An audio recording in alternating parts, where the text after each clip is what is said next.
It was one of those evenings when the world seemed rushed, every face tired, every step hurried. The line at the grocery store stretched longer than usual, people shifting from one foot to another, scrolling through phones or sighing impatiently. Among them stood a man dressed in plain clothes, faded jeans, an old jacket, and a pair of worn sneakers that had seen better days. He blended so well into the crowd that nobody bothered to glance twice. His cart wasn't overflowing like the others, just a few essentials: bread, milk, some vegetables, and a pack of diapers. Nothing extravagant. As the cashier scanned his items, the man reached for his wallet. The total appeared on the screen: $42.86.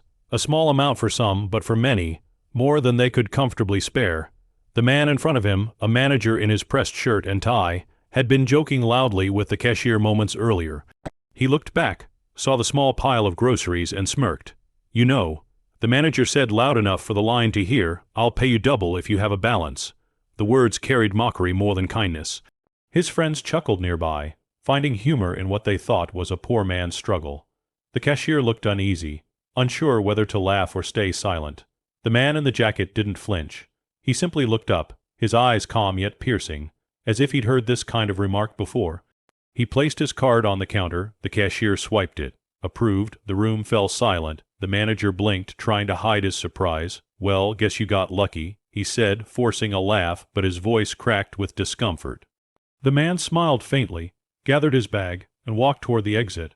But just as he reached the door, he paused. Something inside him shifted, a quiet strength rising from the depth of his being. He turned back, his voice steady but gentle. "You said you'd pay double if I had a balance," he said, eyes fixed on the manager. "Would you still stand by that?"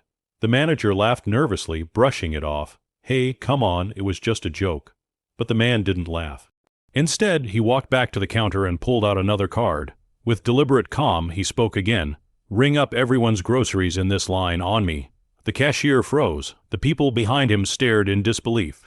The manager's grin faded, replaced by confusion.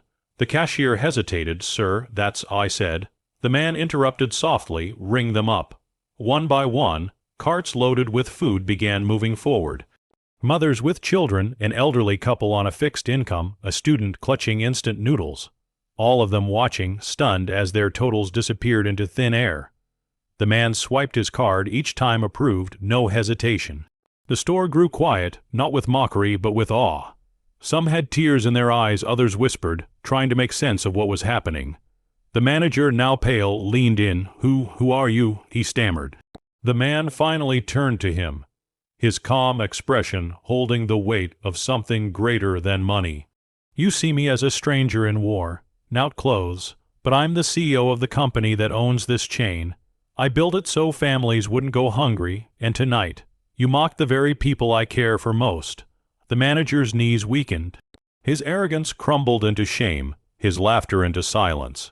He realized that in a moment of cruelty, he had been given a mirror to his own humanity, or lack of it. The man didn't raise his voice, didn't gloat, didn't punish. He simply turned to the stunned crowd and said, "When you can, pay it forward. That's all I ask." Then, without waiting for applause or recognition, he walked out into the cool evening air, carrying nothing but a bag of bread, milk, vegetables, and diapers. But behind him, hearts were changed. People spoke softly to one another, some hugged, some cried. A little boy tugged at his mother's sleeve and whispered, "Mom, when I grow up, I want to be like him." And for everyone who had witnessed it, that night wasn't just another evening in a grocery store. It was a reminder that kindness doesn't need a spotlight, and compassion doesn't wear a suit. It simply acts when the world least expects it.